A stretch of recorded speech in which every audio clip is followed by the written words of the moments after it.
Vrlo je korisno da za taj portfolio, kako da ti odabereš, sa jedne strane imaš gomilu svojih radova, tipa imam 10 radova, sa druge strane imam klijenta i ja sad treba nekako da usaglasim to što ja imam sa svoje desne strane i ovo što imam sa leve strane.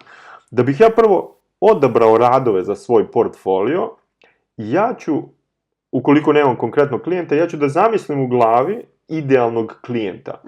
U smislu, ja želim u budućnosti da se bavim fintechom ili e-commerceom ili želim da radim na nekom produktu, digitalnom produktu.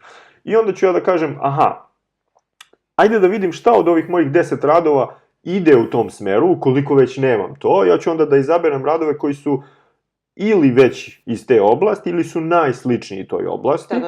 I onda ću da spakujem tih nekih 3, 4, 5 radova, zavisi koliko tu ima tih tabli.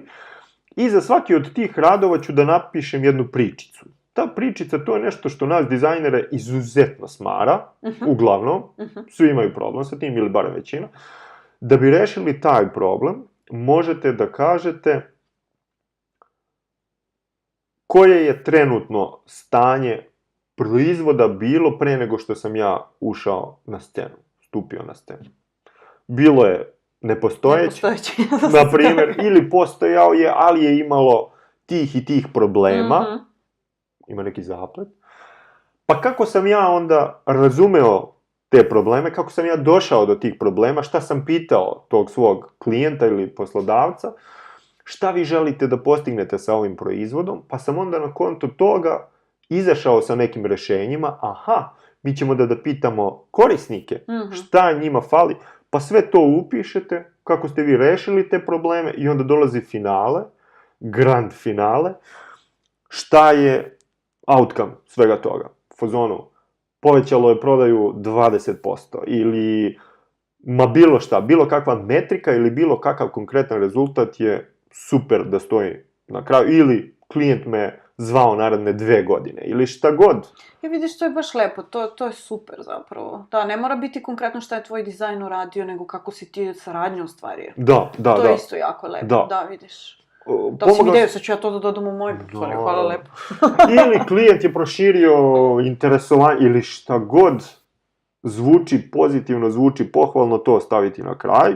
I kao imaš tih 5 radova tu i onda birkaš gde ćeš da šalješ te radove u skladu sa onim što si ranije zamislio. A i u skladu sa onim što oni traže, mislim. Da. I sad kao, baš, mislim, svako malo imam nekog koga mentorišem, nije baš pravo mentorisanje možda u pitanju, ali svako malo me neko pita za, kao kako da sredim portfolio. Gledate minimalan broj ekrana da ubacite, koji se međusobno dovoljno razlikuju da bi stavili 2 ekrana. Nemoj da staviš 2 slična koji su, ne znam, samo ovde nema dugme, ovde ima dugme. Kao, zauzima prostor, rođača pažnja je ono vrlo krhka ovih dana. Naravno, ako imaš taj tekst uz to. Da.